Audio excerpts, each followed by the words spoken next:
ಈ ರೀತಿ ತಾಮ್ರದೊಳಗೆ ನೀರು ಕುಡಿಬೇಕಂತ ನನ್ನ ಮಗ ಬಂದನ್ರಿ ಫ್ರೆಂಡ್ಸ. ಮೊದಲೇ ಜನ ಭಾಳ ಸೂಕ್ಷ್ಮ.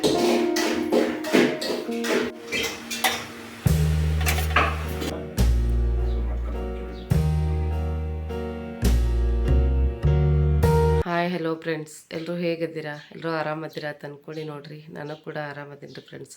ಈಗ ಬೆಳಿಗ್ಗೆ 7 ಗಂಟೆ ಆಗಿದೆ ಫ್ರೆಂಡ್ಸ್. ಈಗ ತಾನೇ ಇನ್ನೂ ಕೂಡ ಹಾಸಿಗೆ ಒಳಗೆ ಅದೀನಿ. ಲಾಗ್ನ ಸ್ಟಾರ್ಟ್ ಮಾಡ್ತಾಯಿದ್ದೀನಿ. ಹೊಸ ವರ್ಷದ 2ನೇ ಲಾಗ್ ಆಗಿರುತ್ತೆ. ಯಾಕಂದ್ರೆ ಸಾಕಷ್ಟು ದಿನಗಳಿಂದ ವಿಡಿಯೋನ ನಿಮ್ಮ ಜೊತೆ ಶೇರ್ ಮಾಡ್ಕೊಳಕ್ಕೆ ಆಗ್ತಾಯಿಲ್ಲ. ಸಾಕಷ್ಟು ಜನ ಕಮೆಂಟ್ ಹಾಕ್ತಾಯಿದ್ದಾರೆ, ಯಾಕ್ರಿ ಸಿಸ್ಟರ್ ಲಾಗ್ನ ಶೇರ್ ಮಾಡ್ಕೊತಾ ಇಲ್ಲ ಅಂತೇಳಿ. ಒಂದು ಹೇಳ್ಬೇಕಂದ್ರೆ ನೆಟ್ವರ್ಕ್ ಪ್ರಾಬ್ಲಮ್ಮು, ಇನ್ನೊಂದು ಹೇಳ್ಬೇಕಂದ್ರೆ ತವ್ರ ಮನೆಗೆ ಬಂದಿನಿ. ಒಂದು ಸ್ವಲ್ಪ ದಿನ ಆರಾಮ ರೆಸ್ಟ್ ಮಾಡಬೇಕು, ಎಲ್ಲಿ ವಿಡಿಯೋ ಜಂಜಾಟ್ ಬೇಡ ಅಂದ್ಕೊಂಡು ವಿಡಿಯೋ ಕೂಡ ಮಾಡ್ಕೊಂಡಿಲ್ಲ ಫ್ರೆಂಡ್ಸ. ಇವತ್ತಿನ ದಿನ ಸಾಕಷ್ಟು ಜನ ಕಮೆಂಟ್ ನೋಡಿ ನನಗೂ ಕೂಡ ಅನ್ನಿಸ್ತು ಲಾಗ್ನ ಶೇರ್ ಮಾಡ್ಕೋಬೇಕು. ಹಾಗೆ ನಾನು ತವ್ರ ಮನೆಯಲ್ಲಿ ನನ್ನ ರೂಟೀನ್ ಹೆಂಗಿರುತ್ತೆ, ಹಾಗೆ ಒಬ್ಬ ರೈತ ಮಹಿಳೆ ಅಂದರೆ ನಮ್ಮ ಓನ್ ರೂಟೀನ್ ಹೆಂಗಿರುತ್ತೆ ಅನ್ನೋದನ್ನು ನಿಮ್ಮ ಜೊತೆ ಶೇರ್ ಮಾಡ್ಕೋಬೇಕು ಅಂದ್ಕೊಂಡು ಇವತ್ತಿನ ಲಾಗ್ನ ಸ್ಟಾರ್ಟ್ ಮಾಡ್ತಾಯಿದ್ದೀನಿ ಫ್ರೆಂಡ್ಸ್. ಅವ್ವ 4 ಗಂಟೆಗೆ ಎದ್ದಾಳೆ. ಯಾಕಂದರೆ ಹೊಲದಲ್ಲಿ ಕಬ್ಬು ಕಟಾವು ನಡೆದಾರೆ ಫ್ರೆಂಡ್ಸ್. ಅಂದರೆ ಕಬ್ಬಿಂದು ಮಷಿನ್ ಹಚ್ಚಾರ. ಅವರಿಗೆ 12ರಿಂದ 15 ಜನ ಆದ್ರೆ ಅವ್ರದ್ದೆಲ್ಲ ಊಟ ಮಾಡಬೇಕು, ಅಡುಗೆ ಮಾಡಬೇಕು, ಬೆಳಗ್ಗೆ ನಾಷ್ಟ ಮಾಡಬೇಕು, ಮಧ್ಯಾಹ್ನದ ಊಟ, ರಾತ್ರಿ ಊಟ. 3 ದಿನಗಳಿಂದ ಅವನ ಕೆಲಸ ಅದೇ ಸ್ಟಾರ್ಟ್ ಆದರೆ ಫ್ರೆಂಡ್ಸ. ನಾನು ಕೂಡ ನನ್ನ ಕೈಲಿ ಆದಷ್ಟು ಹೆಲ್ಪ್ ನಾನು ಮಾಡ್ತಾಯಿದ್ದೀನಿ. ಯಾಕಂದರೆ ಸಿಂಗಲ್ ಫ್ಯಾಮ್ಲಿ ಆಗಿರೋದ್ರಿಂದ ಅವ್ವ ಒಬ್ಬಳೇ ಅದಾಳ್ರಿ ಮನೆಯೊಳಗೆ. ಏನಾದರೂ ಒಂದು ಸ್ವಲ್ಪ ಹೆಲ್ಪ್ ಮಾಡಲೇಬೇಕಾಗತ್ತೆ. ನಾನು ಕೂಡ ಮಾಡ್ತೀನಿ ಆದಷ್ಟು, ನನ್ನ ಕೈಲಿ ಆದಷ್ಟು.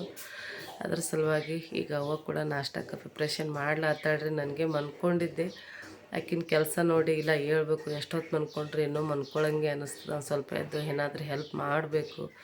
ಅವ್ರಿಗೆ ಬೆಳಗ್ಗೆ 8 ಗಂಟೆ ಅನ್ನೋಷ್ಟರಲ್ಲಿ ನಾಷ್ಟನ ತೊಗೊಂಡು ಹೋಗ್ತಾರೆ ಅಂಥೇಳಿ ಎದ್ದಿದ್ದೀನಿ ರೀ ಫ್ರೆಂಡ್ಸ. ವಾಯ್ಸ್ ಕೂಡ ಇನ್ನೂ ಕಟ್ದಂಗೆ ಕೇಳಿಸ್ಲಾಗ್ತದೆ. ಥಂಡಿ ಇರೋ ಕಾರಣ ಒಳಗೆ ರೂಮ್ನಲ್ಲಿ ಮುಕ್ಕೊಂಡಿದ್ದೆ. ಸ್ವೆಟ್ರ್ ಸ್ಕಾರ್ಫ್ ಹಾಕ್ಕೊಂಡ್ರು ಕೂಡ ಸಿಕ್ಕಾಪಟ್ಟೆ ಥಂಡಿ ಅದ ರೀ ಇಲ್ಲಿ.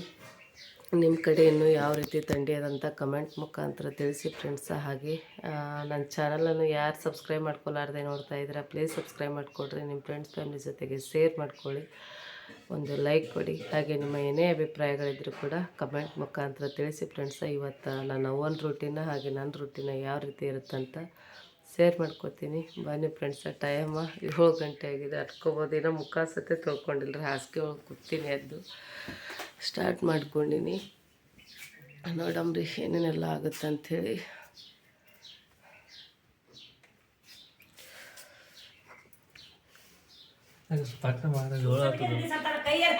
ಆಯ್ತಾಯ್ತು, ಏನಾಯ್ತು ಇವ ಸಂತಾಣೆ ತೊಗೊತಾನೇನು? ನೋಡಿ ಆಯ್ತಾಯ್ತು ಆಯ್ತು. ಕೇಳಿದ್ರಲ್ಲ ಫ್ರೆಂಡ್ಸ, ನಮ್ಮ ತಮ್ಮ ಎಷ್ಟು ಅರ್ಜೆಂಟ್ ಮಾಡ್ತಾ ಇದ್ದಾನಂತೆ. ಯಾಕಂದರೆ ಹೊಲ ಸ್ವಲ್ಪ ದೂರ ಇರೋ ಕಾರಣ ಅದ್ರ ಸಲುವಾಗಿ ಈಗ ಅವ್ವ ನೋಡ್ರಿ ಉಪ್ಪಿಟ್ಟು ಮತ್ತು ಶೀರಾ ಮಾಡ್ಬೇಕಂತೇಳಿ ರವಾನ ಗ್ಯಾಸ್ ಮೇಲೆ ಬಿಸಿ ಮಾಡ್ಕೋತಾ ಇದ್ದೋಳ್ರಿ ಫ್ರೆಂಡ್ಸ. ನಾನು ಕೂಡ ಅಷ್ಟರಲ್ಲಿ ಎದ್ದು ಬಂದೆಲ್ಲ, ನಾನೇ ಉಪ್ಪಿಟ್ಟು ಮಾಡ್ಕೋತೀನಿ ಅಂತೇಳಿ ನಾನು ಕೂಡ ಒಂದು ಸ್ವಲ್ಪ ನನಗೆ ಕೆಳಗಡೆ ಕುಂತು ಆಗಂಗಿಲ್ಲ ಅಂಥೇಳಿ ನಾನು ಮತ್ತೆ ಗ್ಯಾಸ್ನ ಮೇಲೆ ತೊಗೊಂಡು ರವಾನ ಹುರ್ಕೋತಾ ಇದ್ರಿ ಫ್ರೆಂಡ್ಸ. ಈ ರೀತಿ ಅದ ನೋಡ್ರಿ. ಬೆಳಗ್ಗೆ ಎದ್ದು ಕೂಡಲೇ 4 ಗಂಟೆಗೆ ಎದ್ದರೂ ಕೂಡ ಇನ್ನೂ ಅವನ ಕೆಲಸ ತುಂಬಾ ಪೆಂಡಿಂಗ್ ಇತ್ತು ರೀ. ಯಾಕಂದ್ರೆ ಕಬ್ಬಿನ ಕಟಾವು ನಡೆದಿರೋ ಕಾರಣ ಈ ರೀತಿ ಐತ್ರಿ ಫ್ರೆಂಡ್ಸ. ತುಂಬಾ ವಿಡಿಯೋನ ಸ್ಪೀಡ್ ಮಾಡ್ಕೊಂಡಿದ್ದೀನಿ. ಯಾಕಂದ್ರೆ ನನ್ನ ಮೊಬೈಲ್ ಸ್ಟೋರೇಜ್ ಜಾಸ್ತಿ ಆಗಿರೋ ಕಾರಣ ನನಗೆ ವಿಡಿಯೋನ ಮಾಡ್ಕೊಂಡಿರೋ ಅಷ್ಟು ನಿಮ್ಮ ಜೊತೆ ಶೇರ್ ಮಾಡ್ಕೊಳಕ್ಕೆ ಆಗ್ತಾಯಿಲ್ಲ. ಯಾಕಂದ್ರೆ ಒಂದೊಂದು ದಿನ ವಿಡಿಯೋ ಮಾಡ್ಕೋಬೇಕಂತೆ ಮಾಡ್ಕೊಂಡಿದ್ದೀನಿ ರೀ. ಆ ವಿಡಿಯೋ ನಾನು ಸೇವ್ ಮಾಡಿ ಇಟ್ಕೊಂಡಿಲ್ಲ. ಹೊಳ್ಳೆ ನನಗೆ ಎಡಿಟ್ ಮಾಡಿ ವಾಯ್ಸ್ ಕೊಟ್ಟು ವಿಡಿಯೋ ಸೇವ್ ಆಗ್ಲಾರ್ದ ಕಾರಣ ಒಂದು ಸ್ವಲ್ಪ ಸ್ಪೀಡ್ ಮಾಡಿಕೊಂಡು ವಿಡಿಯೋ ಅಕಸ್ಮಾತ್ ಮುಂದಿನ ಹಿಂದೆ ಬರ್ಬೋದೇನೋ ಗೊತ್ತಿಲ್ಲ. ಒಟ್ಟಿನಲ್ಲಿ ಇವತ್ತು ವಾಯ್ಸ್ ಕೊಡ್ತಾಯಿದ್ದೀನಿ. ಈಗ ಬೆಳಗಿನ ನಾಷ್ಟಾನ ರೆಡಿ ಮಾಡ್ತಾಯಿದ್ದಾಳೆ ಫ್ರೆಂಡ್ಸ. ಶೀರಾ ಮತ್ತು ಉಪ್ಪಿಟ್ಟನ್ನ ಅಷ್ಟು ಜನಕ್ಕೆ ಮಾಡ್ಕೊಂಡಿದ್ದು ಫ್ರೆಂಡ್ಸ. ಈಗ ನೋಡಿರಿ ನಾನು ಮಾಡಿದ್ದು, ಆದರೆ ಅವ್ವ ಎಲ್ಲ ಪ್ರಿಪ್ರೇಷನ್ ಮಾಡಿಕೊಟ್ಟಿದ್ರು. ಆಮೇಲೆ ಶೀರಾ ಮತ್ತು ಉಪ್ಪಿಟ್ಟನ್ನ ನಾನು ಒಗ್ಗರಣೆ ಹಾಕ್ಕೊಟ್ಟೆ ರೀ. ಹಾಗೆ ಶೀರಾ ಕೂಡ ರೆಡಿ ಮಾಡಿಕೊಟ್ಟೆ. ಈಗ ತಮ್ಮಗೆ ನಾಷ್ಟ ಕೊಟ್ಟು ಹಚ್ಕೊಟ್ಟು ಅವ್ವ ಕೂಡ ಇಲ್ಲಿ ಪಲ್ಯ ಸಾಂಬಾರು ಅದೆಲ್ಲ ಮುಗಿಸ್ಕೊಂಡ್ರು ಫ್ರೆಂಡ್ಸ. ಮುಗಿಸ್ಕೊಂಡು ಈಗ ಚಪಾತಿ ಕೂಡ ಮಾಡ್ಕೋತಾಯಿದ್ರು. ವಿಡಿಯೋ ತುಂಬಾ ಸ್ಪೀಡ್ ಇಟ್ಕೊಂಡಿನಿ ಫ್ರೆಂಡ್ಸ. ಅನ್ಕೋಬೋದು ಎಷ್ಟು ಸ್ಪೀಡ್ ಮಾಡಿರಿ ಸಿಸ್ಟರ್ ಅಂತೇಳಿ. ಯಾಕಂದ್ರೆ ನನಗೆ ಮೊದಲೇ ಇನ್ನೊಮ್ಮೆ ಹೇಳಬೇಕು ಅಂದರೆ ತುಂಬಾ ಮೊಬೈಲ್ ಸ್ಟೋರೇಜು ಆವತ್ತಿನ ವಿಡಿಯೋ ಅವತ್ತು ಅಪ್ಲೋಡ್ ಮಾಡಿದ್ರೆ ನನಗೆ ಅಷ್ಟೊಂದು ಸ್ಟೋರೇಜ್ ಅನ್ಸಂಗಿಲ್ಲ ರೀ. ಆದರೆ ನನಗೆ ಜಾಸ್ತಿ ವಿಡಿಯೋ ಎಡಿಟ್ ಮಾಡಿ ವಾಯ್ಸ್ ಕೊಟ್ಟು ಅಪ್ಲೋಡ್ ಮಾಡ್ಲಿಕ್ಕೆ ಆಗ್ಲಾರ್ದ ಕಾರಣ ಸ್ಟೋರೇಜ್ ಆಗಿಬಿಟ್ಟಿತ್ತು ಫ್ರೆಂಡ್ಸ. ಇಲ್ಲಿ ನನ್ನ ಮಗ ಕೂಡ ಟಿ ವಿ ನೋಡ್ಕೊಂಡು ಕುಂತಿದ್ದ. ಅಷ್ಟರಲ್ಲಿ ನಮ್ಮ ಅವ್ವಂದೆಲ್ಲ ಕೆಲಸನ ಮುಗಿಸ್ಕೊಂಡು ನಮ್ಮಪ್ಪ ಕೂಡ ಹೊರಗಡೆ ತಮ್ಮ ಕೆಲಸನ ಮುಗಿಸ್ಕೊಂಡು ಬಂದು ಊಟಕ್ಕೆ ಕುಂತಿದ್ರು. ಇಷ್ಟದ ನೋಡ್ರಿ ಹೆಣ್ಮಕ್ಳ ಜವಾಬ್ದಾರಿ ಅಂದರೆ. ಅಡುಗೆ ಮುಗಿಸ್ಕೊಂಡು ಹಾಗೆ ಬಟ್ಟೆ ಕೂಡ ಒಗಿಬೇಕಂತೇಳಿ ಬಟ್ಟೆ ಕೂಡ ನೀರಲ್ಲಿ ಎದ್ದಿಟ್ಟಿದ್ರು ಫ್ರೆಂಡ್ಸ. ಹಾಗೆ ಅಪ್ಪ ಊಟ ಮಾಡ್ತಾಯಿದ್ರೆ ಅವ್ರಿಗೆ ಊಟ ಕೂಡ ಕೊಟ್ಕೊಂತ ಹಾಗೆ ಹೊಲಕ್ಕೆ ಒಯ್ಯುವಂಥ ಬುತ್ತಿ ಕೂಡ ಕಟ್ಟಿ ಇಟ್ಕೊಂಡಿದ್ರು.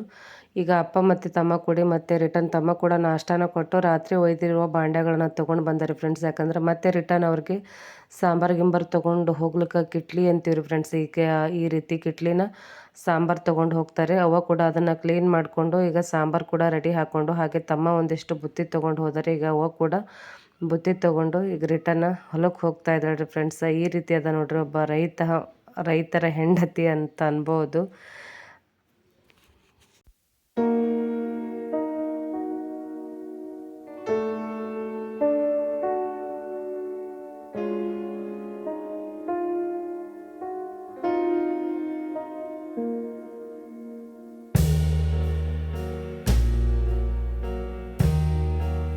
ಟೈಮ್ ನೋಡ್ರಿ ಈಗ 9:30 ಬೆಳಗಿನ 9:30 ಅನ್ನುವಷ್ಟರಲ್ಲಿ 10ರಿಂದ 15 ಜನಕ್ಕೆ ಬೆಳಗಿನ ನಾಷ್ಟ ನೋಡೋದ್ರಲ್ಲ. ಬೆಳಗಿನ ನಾಷ್ಟ ಕಟ್ಕೊಂಡು ಹಾಗೆ ಮಧ್ಯಾಹ್ನದ ಊಟ ಕಟ್ಕೊಂಡು ಬೆಳಗಿನ ನಾಷ್ಟ ಅಂತೂ ತಮ್ಮ ತೊಗೊಂಡು ಹೋಗಿ ಕೊಟ್ಟು ರಿಟರ್ನ್ ಹೊಲದಿಂದ ಮನೆಗೆ ಬಂದಾರೆ ಫ್ರೆಂಡ್ಸ. ಹಾಗೆ ಅವ್ವ ಕೂಡ ಮಧ್ಯಾಹ್ನದೆಲ್ಲ ಅಡುಗೆ ಮುಗಿಸ್ಕೊಂಡು ಅಪ್ಪ ಹಾಗೆ ಅವ್ವ ಕೂಡ ಈಗ ಹೊಲಕ್ಕೆ ಹೋದ್ರೆ. ರೈತರದಂದ್ರೆ ಇದೇ ರೀತಿ ಜಂಜಾಟ ಇರುತ್ತೆ. ಅದರಲ್ಲಿ ಸಿಂಗಲ್ ಫ್ಯಾಮ್ಲಿ ಅಂದ್ರಂತೂ ಎಲ್ಲನೂ ಜವಾಬ್ದಾರಿಗಳು ಇರ್ತಾವೆ ರೀ. ಜಾಯಿಂಟ್ ಫ್ಯಾಮ್ಲಿ ಅಂದ್ರೆ ಸ್ವಲ್ಪ ಅವ್ರು ಮಾಡಬೇಕು, ಸ್ವಲ್ಪ ನಾವು ಮಾಡ್ಬೇಕು ಅನ್ಕೊಂತ ಒಂದು ಸ್ವಲ್ಪ ರೆಸ್ಟ್ ಸಿಗುತ್ತದೆ ಅಂತ ಅನ್ಕೋತೀನಿ ರೀ. ಯಾಕಂದ್ರೆ ನಾನು ಕೂಡ ನನ್ನ ಗಂಡನ ಮನೆಯಲ್ಲಿ ಜಾಯಿಂಟ್ ಫ್ಯಾಮ್ಲಿಯಲ್ಲಿ ಇರೋದ್ರಿಂದ ಸ್ವಲ್ಪ ನಮ್ಮ ಅವ್ವನಷ್ಟು ಹೈರಾಣ್ ನಮಗೇನು ಅನ್ಸಂಗಿಲ್ಲ ಅಂತ ನಾನು ಅಂದ್ಕೊಂಡಿದ್ದೀನಿ ರೀ ಫ್ರೆಂಡ್ಸ. ಯಾಕಂದ್ರೆ ಜನ ಜಾಸ್ತಿ ಇರ್ತೀವಿ, ಎಲ್ಲರೂ ಒಂದೊಂದು ಕೆಲಸ ಮಾಡಿದ್ರೆ ಈಸಿ ಆಗಿಬಿಡುತ್ತೆ. ಬೆಳಗ್ಗೆ 6 ಗಂಟೆಗೆ ಎದ್ರೂ ಕೂಡ 9 ಗಂಟೆ ಅನ್ನೋಷ್ಟರಲ್ಲಿ ಇಷ್ಟೆಲ್ಲ ಕೆಲಸ ಮಾಡ್ತೀವಿ ಅನ್ನೋ ಕೆಪಾಸಿಟಿ ಇರ್ತದೆ. ಯಾಕಂದ್ರೆ ಜನ ಜಾಸ್ತಿ ಇರ್ತೀವಿ, ಅದ್ರ ಸಂಬಂಧ ಇರ್ತದೆ. ಆದರೆ ಇವತ್ತು ಅವ್ವ ಬೆಳಗ್ಗೆ ನಸುಕ್ನಾಗ 4 ಗಂಟೆಗೆ ಎದ್ದು ಬೆಳಗಿಂದೆಲ್ಲ ರೂಟೀನ್ ಮುಗಿಸ್ಕೊಂಡು ಅಡುಗೆ ಕೆಲಸನ ಮುಗಿಸ್ಕೊಂಡು ಸ್ವಲ್ಪ ನಾಷ್ಟಕ್ಕಿಷ್ಟ ಹೆಲ್ಪ್ ಮಾಡಿದೆ ರೀ ನಾನು.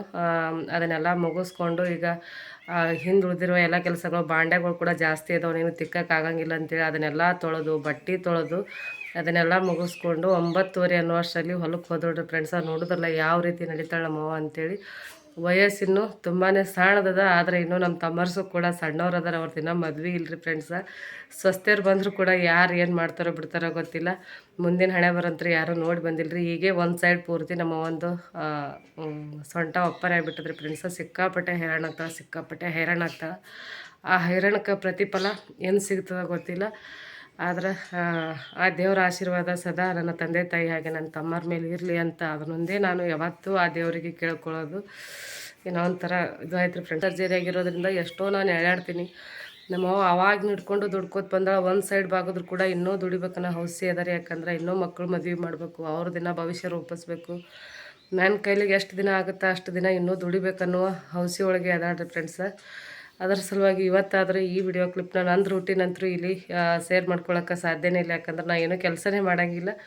ಆದಷ್ಟು ಮಾಡ್ತೀನಿ ರೀ, ಹೆಲ್ಪ್ ಮಾಡ್ತೀನಿ ಅನ್ಕೋಬೋದು. ನೀವು ಮತ್ತೆ ಕಮೆಂಟ್ ಹಾಕಬೇಡ್ರಿ, ಏನು ರೀ ಸಿಸ್ಟರ್ ನಿಮ್ಮ ಒಂದು ಅಷ್ಟು ಹೈರಾಣದ ಸ್ವಲ್ಪ ಆದ್ರೂ ಮಾಡಬೇಕಿಲ್ಲ ಅಂತ.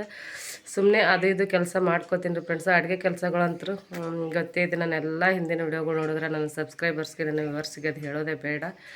ಅದರ ಸಲುವಾಗಿ ಇವತ್ತಿನ ವ್ಲಾಗ್ನ ನಿಮ್ಮ ಜೊತೆ ಶೇರ್ ಮಾಡ್ಕೊಂಡ್ರೆ ರೈತರ ಫ್ಯಾಮ್ಲಿ, ಅದರಲ್ಲಿ ಸಿಂಗಲ್ ಫ್ಯಾಮ್ಲಿ ಅವರಿಗೆ ಯಾವ ರೀತಿ ಎಷ್ಟು ಸ್ಟ್ರೆಸ್ ಅದ, ಎಷ್ಟು ಹೈರಾಣ ಅದ ಅನ್ನೋದನ್ನು ಕೂಡ ನಿಮ್ಮ ಜೊತೆ ಶೇರ್ ಮಾಡ್ಕೊಂಡಿರೋ ಫ್ರೆಂಡ್ಸ. ನಮ್ಮ ಫ್ಯಾಮ್ಲಿ ಒಳಗೆ ಈ ರೀತಿ ಐತಿ. ನೀವು ಕೂಡ ರೈತರ ಫ್ಯಾಮ್ಲಿಯವರಾಗಿದ್ದರೆ ಇದೇ ರೀತಿ ಬೆಳಗಿನ ರೂಟೀನ್ ಇನ್ನೂ ಕೆಲವು ಸಾಕಷ್ಟು ವಿಡಿಯೋ ಕ್ಲಿಪ್ನ ತೊಗೊಂಡಿಲ್ಲ ಫ್ರೆಂಡ್ಸ್. ಯಾಕಂದ್ರೆ ಬೆಳಗ್ಗೆ ಕೂಡ ಸಿಕ್ಕಾಪಟ್ಟೆ ಗಡ್ಬಿಡ್ತದೆ ಎಲ್ಲ ತೊಗೊಳೋದು ಕೂಡ ನನಗೆ ಅಷ್ಟು ಇದೂ ಅನ್ನಿಸ್ಲಿಲ್ಲ ರೀ. ಟೈಮ್ನೂ ಸಿಗಲಿಲ್ಲ.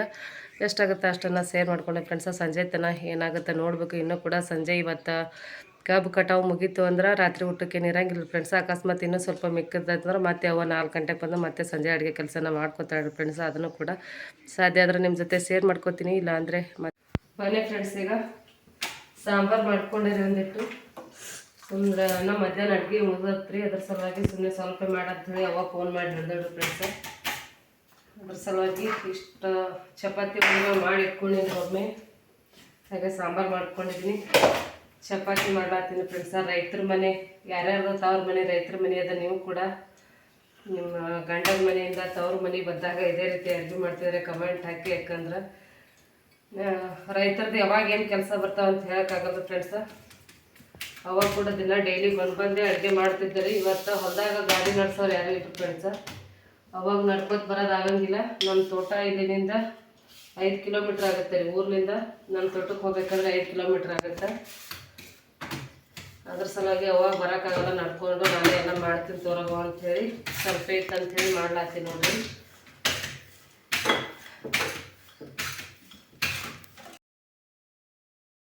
ಚಪಾತಿ ಮಾಡುವಷ್ಟರಲ್ಲಿ ಒಂದು 4 ದಿನಗಳ ಹಿಂದೆಯೇ ಇವರು ಬಾಂಡ್ಯದವರು ಬಂದು ಹೋಗಿದ್ರು ಫ್ರೆಂಡ್ಸ. ಹಳ್ಳಿಯವರಾಗಿದ್ದರೆ ಗೊತ್ತಿರುತ್ತೆ, ಈ ರೀತಿ ಬಾಂಡೆ ಅದು ಮಾರಕ್ಕಂತೆ ಹಳ್ಳಿಗಳಲ್ಲಿ ಬರ್ತಾವ್ರಿ ಫ್ರೆಂಡ್ಸ. ಆದರೆ ಅವಾಗ ಬೇರೆ ಯಾವುದೇ ರೀತಿಯ ಸಾಮಾನುಗಳು ಬೇಕಿರಲಿಲ್ಲ.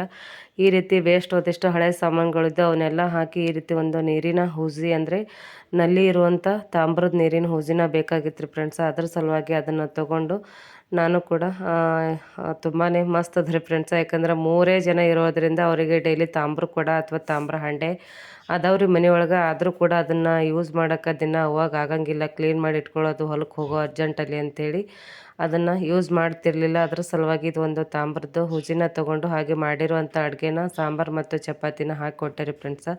ಅಪ್ಪ ಕೂಡ ಈಗ ರಿಟರ್ನ್ ಸಂಜೆ ಟೈಮಲ್ಲಿ ಹೊಲಕ್ಕೆ ತೊಗೊಂಡು ಹೋದರು. ನನ್ನ ಮಗ ಬಂದನ್ರಿ ಫ್ರೆಂಡ್ಸ. ಮೊದಲೇ ಗೊತ್ತಿತ್ತು, ಆದ್ರೆ ಕರೆ ಇನ್ನೂ ಕ್ಲಾರಿಟಿ ಇರಲಿಲ್ಲ ರೀ. ಅಂದ್ರೆ ಬರ್ತಾನೇನಿಲ್ಲ ಗೊತ್ತಿರಲಿಲ್ಲ. ಅದ್ರ ಸಲುವಾಗಿ ಬೆಳಗ್ಗೆ ನಿಮ್ಮ ಜೊತೆ ಶೇರ್ ಮಾಡ್ಕೊಳ್ಳಿಲ್ಲ. ಈಗ ಬಂದ ನೋಡ್ರಿ. ಬಿಜಾಪುರದಾಗ ನಮ್ಮ ತಮ್ಮ ಅದನ್ರಿ. ನಮ್ಮ ತಮ್ಮ ಹೋಗಿ ಸ್ಕೂಲಿಗೆ ಹೋಗಿ ಅವ್ರ ಸರ್ಗೆ ವಾರ್ಡನ್ಗೆ ಭೇಟಿಯಾಗಿ ಅವನಿಗೆ ಬಸ್ಸಿಗೆ ಹತ್ತಿಸ್ಬಿಟ್ಟನ್ರಿ. ಮುಂದೆ ಹಿಪ್ರಿ ಕ್ರಾಸ್ ಅಂತ ಬರುತ್ತೆ. ಹಿಪ್ರಿ ಕ್ರಾಸಿಗೆ ಹೋಗಿ ನಮ್ಮ ಅಪ್ಪ ಕರ್ಕೊಂಬಂದಾರ. ಬರುವಾಗ ಹಿಪ್ರಿಗೆ ಜಾತ್ರೆ ಇರ್ತೈತ್ರಿ. ಜಾತ್ರೆ ಒಳಗೆ ಜಿಲೇಬಿ ಬಜ್ಜಿ ತೊಗೊಂಡು ಬಂದಾರೆ. ನಮ್ಮ ಅಪ್ಪರನ್ನ ಸ್ವಲ್ಪ ತಿಂದು ಹೊರಗಡೆ ಹೋದರು. ನಂದು ಕೆಲಸ ಇತ್ತು. ತುಂಬಾ ವಿಡಿಯೋ ಕ್ಲಿಪ್ನ ತೊಗೊಂಡಿದ್ದೀರಿ ಫ್ರೆಂಡ್ಸ. ಆದ್ರೆ ನನಗೆ ವಿಡಿಯೋ ಸೇವ್ ಆಗ್ಲಾರ್ದ ಕಾರಣ ಇವತ್ತಿನ ವಿಡಿಯೋನ ಇಲ್ಲಿಗೆ ಎಂಡ್ ಮಾಡ್ಕೋತೀನಿ ರೀ. ನಿಮ್ಮ ಟೈಮ್ನ ಬಿಡು ಮಾಡಿಕೊಂಡು ವಿಡಿಯೋವನ್ನು ಕೊನೆವರೆಗೂ ನೋಡಿದ್ದಕ್ಕಾಗಿ ತುಂಬಾ ಧನ್ಯವಾದಗಳು ಫ್ರೆಂಡ್ಸ. ಇದೇ ರೀತಿ ನೋಡ್ತಾಯಿರಿ, ಸಪೋರ್ಟ್ ಮಾಡ್ತಾಯಿರಿ. Thank you.